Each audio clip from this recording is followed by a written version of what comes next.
சிறுகதை நத்தைக்கும் பேருந்துக்கும் போட்டி. கதாபாத்திரங்கள்: நத்தைக்குட்டி.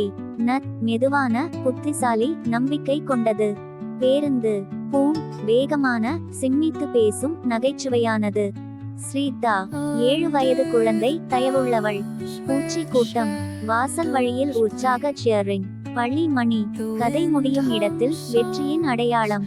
கருப்பூரம்பட்டி கிராமம் செருக்கும் மனத்தில் மிதமான பசுமையோடு உறங்கிக் கொண்டிருந்தது. ஆனால் ஒரு சிறிய நத்தைக்குட்டி, நத், இன்று மிகவும் உற்சாகமாக இருந்தது. நான் இன்று பள்ளிக்கு நேரத்தில் போய்தான் ஆகணும் என்று நத் சொல்லிக்கொண்டே தன் ஸ்கூல் பேக் போல ஒரு சிறிய இலை தொட்டியை தூக்கிக் கொண்டு நகர்ந்தது.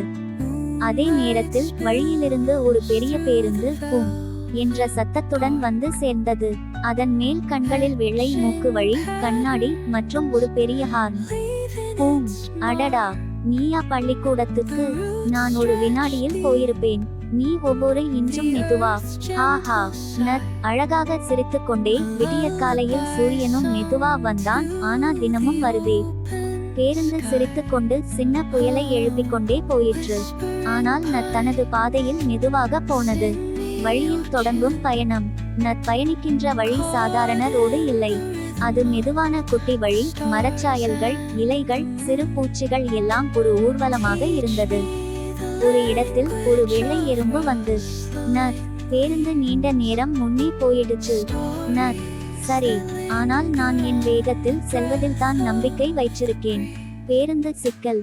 ஒரு 3 வழிச்சாலையில் பூம் பேருந்து ஒரு தடுப்புக்கு சிக்கிக்கொண்டது. ஒரு பெரிய பாறை வழியை மறைத்தது. பூம், ஓஹோ, இந்த பாறை என் சக்கரத்தை தொலைய வைக்கும்னு பயமா இருக்கு. அப்போது நத் சிறு ஓரமாக ஒரு பசுமை பாதையில் வழியை கடந்து சென்றது. பூச்சிகள் வழியோடு வாழ்த்துகள் நத் என கைதட்டின. மழை. சோதனை நேரம். மழை நனைந்தபோது நத் கொஞ்சம் சோர்ந்தது. பக்கத்தில் ஒரு பச்சை இலை மேலே இருந்து ஒரு சிறுமி. ஸ்ரீதா அதை பார்த்தாள். ஸ்ரீதா, நேற்று தானே நீ என் புத்தகத்தை மேல நுழைந்த நத்து. இப்போது உனக்கு தூசாக மழை பட்டா எப்படி? அவள் ஒரு இலைக்குடையை நத்துக்கு ஷெல்டர் ஆக்கி வைத்தாள். இறுதி ஓட்டம்.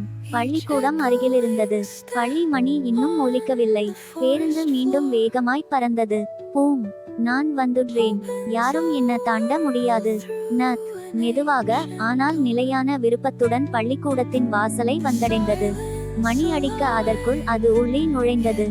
முடிவு. பூம் ஒரு வினாடி தாமதமாக வந்தது. அனைத்து குழந்தைகளும் கைதட்டி நத்தைக்குட்டியை பார்த்து சிரித்தனர். பூம், நீங்க தான் உண்மையான வின்னர். சாவித்ரி மேடம் கூட இந்த கதையை சொல்லி பாடம் எடுத்தாங்க. இந்த கதையிலிருந்து நான் தெரிந்து கொண்ட பாடம்: மெதுவாக சென்றாலும் நம்பிக்கையுடன் சென்றால் வெற்றி உறுதி. இந்த கதை தங்களுக்கு பிடித்திருப்பின் லைக் பண்ணுங்க, ஷேர் பண்ணுங்க, சப்ஸ்கிரைப் பண்ணுங்க. நன்றி, வணக்கம்.